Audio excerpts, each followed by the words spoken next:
नमस्कार, मैं हूं करिश्मा श्रीवास्तव और आप देख रहे हैं आईएनएस न्यूज प्लस। खबरों की शुरुआत करें उससे पहले एक नजर हेडलाइंस पर। गृह मंत्री अमित शाह के साथ मीटिंग के बाद भी किसानों को नहीं मिला हल। मीटिंग में सरकार की ओर से बिल वापस लेने से इनकार। कृषि कानून में हो सकता है संशोधन। कृषि कानूनों के खिलाफ किसानों के आंदोलन का 14वां दिन।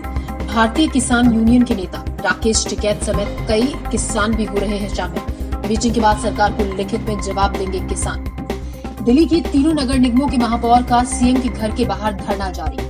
सीएम से निगमों का 13,000 करोड़ के फंड की मांग को लेकर धरना। महापौर के साथ बीजेपी अध्यक्ष और कई सांसदों ने भी दिया समर्थन। मंगलवार को किसान नेताओं ने गृह मंत्री अमित शाह से मुलाकात की और इस मीटिंग में सरकार ने साफ कर दिया है कि कृषि कानून वापस नहीं होंगे, लेकिन किसानों के कहने पर कुछ संशोधन जरूर किए जाएंगे।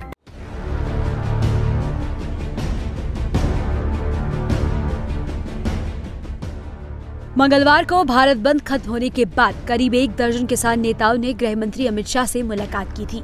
इस मीटिंग में सरकार की ओर से साफ कर दिया गया कि कृषि कानून वापस नहीं होंगे, लेकिन किसानों की मांग पर कुछ संशोधन हो सकते हैं। लेकिन किसानों की ओर से बार बार कृषि कानूनों को वापस लेने की मांग की जा रही है। दूसरी तरफ किसान नेताओं ने भारत बंद में किसानों का साथ देने के लिए धन्यवाद दिया। साथियों, कल के भारत बंद में जो सभी ने सहयोग दिया है वो अति सराहनीय, अति महत्वपूर्ण, अति सबके धन्यवादी हैं। और विशेष तौर पे हम श्री चंद्रशेखर जी जो भीम आर्मी के अध्यक्ष हैं उनके अति धन्यवादी हैं। उनसे हमने बात की थी इस आंदोलन में समर्थन करने की, और उन्होंने बढ़ चढ़कर इस आंदोलन में शांतिपूर्वक तरीके से सहयोग करने का अच्छा आश्वासन दिया था। और कल उन्होंने पूरे भारत के अंदर जहाँ जहाँ भी उनकी यूनिटें हैं वहाँ पे बहुत अच्छा सहयोग किया है। लेकिन हमें मालूम हुआ है कि उनके बहुत से लोगों को सरकार ने पकड़ा है, टॉर्चर किया है। हमारी चेतावनी है सरकार को कि अगर उनका कहीं भी कोई आदमी है तो वो हमारे संगठन का, हमारी यूनियन का आदमी माना जाएगा, हमारे आंदोलन का आदमी माना जाएगा। उसे तुरंत छोड़ दें, सरकार किसी गलतफहमी में ना रहे। हमने उनको अपने आंदोलन में बुलाया था और उन्होंने हमारा समर्थन किया था। हम एक बार भीम आर्मी का पुनः धन्यवाद करते हैं, चंद्रशेखर जी का पुनः धन्यवाद करते हैं। और उन्होंने जो योगदान दिया है वो बिल्कुल समर्पित भाव से इस आंदोलन में योगदान दिया, और आगे भी उन्होंने आश्वासन दिया है हमारा इस आंदोलन में लगातार सहयोग करने का। उन सब का एक बार पुनः धन्यवाद, पूरे देशवासियों का। एक किसानों ने आगे किस तरीके से सरकार से बातचीत होगी, अपनी मांगों के लिए कैसे सरकार पर दबाव बनाया जाएगा, इसके लिए 12 बजे सिंघू बॉर्डर पर मीटिंग भी की। इसी पर आईएनएस ने बात की पंजाब के किसान नेता बूटा सिंह से। की स्टैंड है ਤੁਹਾਡਾ ਹਲੇ तक? ਹਾਂਜੀ, मैं पंजाब वालियों की हो रही है जी। मैं तो वैसे स्टेट तो जा रहे हैं उत्थे, बाद दूसरी शुरू हो जाएगी 12 बजे। अच्छा, दूसरी शुरू हो जाएगी 12 बजे, जिसमें सारी किसान जत्थेबंदियां और संयुक्त किसान मोर्चा भी होगा, जो संयुक्त किसान मोर्चा है। अच्छा, और एक चीज, आपका स्टैंड अभी तक क्या है कल की मीटिंग के बाद? कल की मीटिंग का भी थोड़ा बता दीजिए, क्या क्या हुआ है? कुछ भी नहीं होगा मीटिंग में, तो हम तो पूछा नहीं कि जो हुआ बस हम तो कहते हैं कुछ भी नहीं होगा। अच्छा, कुछ नहीं, आप गए नहीं थे कल की मीटिंग के लिए? हमारा बजट ही काम हुआ है और कुछ नहीं हुआ।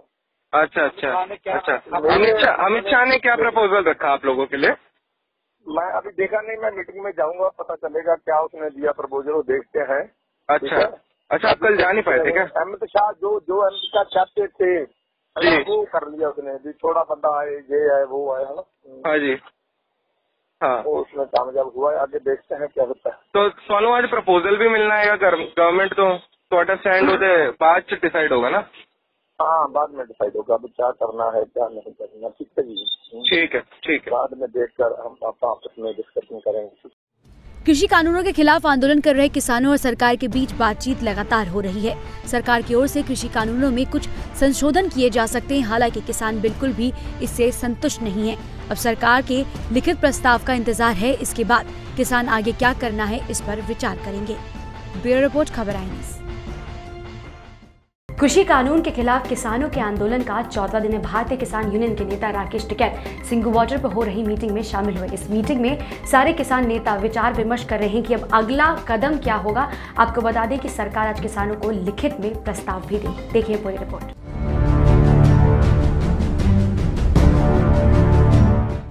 कृषि कानूनों के खिलाफ किसानों के आंदोलन का 14वां दिन है। किसान दिल्ली की सीमाओं पर डटे हुए हैं। गाजीपुर बॉर्डर से भारतीय किसान यूनियन के नेता राकेश टिकैत सिंघू बॉर्डर के लिए निकल चुके हैं, जहां वो अन्य किसान नेताओं के साथ बातचीत करेंगे। टिकैत ने आईएनएस से कहा कि सरकार प्रस्ताव देगी, उसके बाद देखेंगे क्या करना है, लेकिन कुछ न कुछ तो होगा। किसानों की मांग जायज है, किसान मजबूत है, इसलिए सरकार बात कर रही है। शाम को हम लोग फिर बैठक करेंगे। जब टिकैत से पूछा गया कि क्या किसान पीछे हटेंगे, इस पर राकेश टिकैत ने कहा कि किसानों का पीछे हटने का सवाल ही नहीं उठता। इसमें न किसी की हार है और न किसी की जीत। केंद्र सरकार और किसान मिलकर इस मसले को सुलझाएंगे। ब्यूरो रिपोर्ट, खबर आएंगे।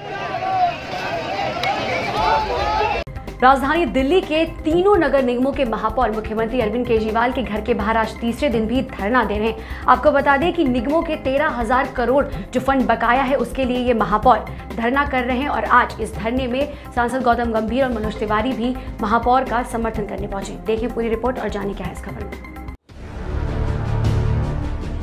राजधानी दिल्ली के तीनों नगर निगमों के महापौर का मुख्यमंत्री अरविंद केजरीवाल के आवास पर धरना बुधवार को तीसरे दिन भी जारी है। तीनों मेयर का कहना है कि हम अपनी बात मुख्यमंत्री तक पहुंचाकर ही धरना खत्म करेंगे। इस बीच सांसद मनोज तिवारी और गौतम गंभीर भी प्रदर्शन में साथ देने के लिए पहुंचे हैं। सोमवार मंगलवार की रात भर कड़ाके की ठंड के बीच महापौर सड़क पर फंड की मांग को लेकर धरना देते रहे। तीनों नगर निगमों के बकाया 13,000 करोड़ के फंड की मांग को लेकर महापौर आर पार की लड़ाई के मूड में है, इसलिए वह 3 दिन से धरना दे रहे हैं।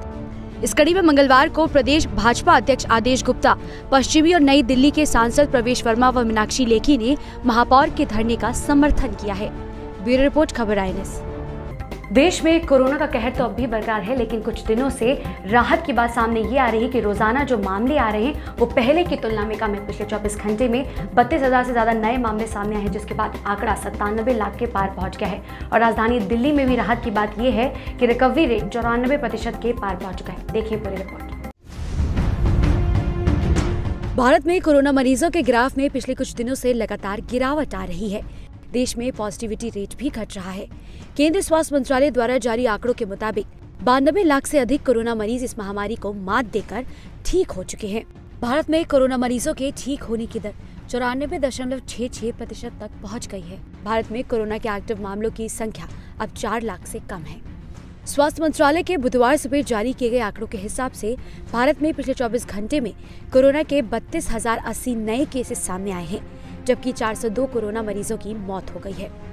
वहीं इस दौरान 36,635 कोरोना मरीजों को अस्पताल से छुट्टी मिली है। देश में कुल मामलों की संख्या बढ़कर 97,35,850 हो गई है, जबकि अब तक 1,41,360 लोगों की मौत हो चुकी है। ये हाल के महीनों में देखी गई सबसे कम वृद्धि है। अब तक 92,15,581 लोग ठीक हो चुके हैं, जबकि 37,89,009 सक्रिय मामले हैं। बात करें राजधानी दिल्ली की, तो दिल्ली में पिछले 3 दिनों से लगातार कोरोना मरीजों की रिकवरी दर 94% से ज्यादा दर्ज की जा रही है। दिल्ली में मंगलवार को 24 घंटे में 57 कोरोना मरीजों की मौत हुई है। वहीं इस दौरान कोरोना संक्रमण के 3,188 नए मामले सामने आने के साथ संक्रमण की दर 4.23% रही। दिल्ली के स्वास्थ्य विभाग की ओर से जारी आंकड़ों के मुताबिक एक्टिव मामलों की संख्या 22,310 रह गई है। आपको बता दें, कोरोना वायरस वैक्सीन के टीकाकरण के लिए सरकार ने तैयारी कर ली है। टीकाकरण के लिए 30 करोड़ भारतीयों को चिन्हित किया गया है। स्वास्थ्य मंत्रालय ने कहा है कि राष्ट्रीय विशेषज्ञ समूह ने 30 करोड़ भारतीयों को पहले वैक्सीन शॉट्स देने की सिफारिश की है। आंकड़ों में 1 crore health care workers, 2 crore frontline workers और 27 करोड़ आम लोगों को शामिल किया गया है, जो कि एक्सपर्ट ग्रुप द्वारा तय किया गया है। ब्यूरो रिपोर्ट, खबर आईएनएस। फिलहाल आईएनएस न्यूज प्लस बुलेटिन में इतना ही। इजाजत दीजिए, नमस्कार।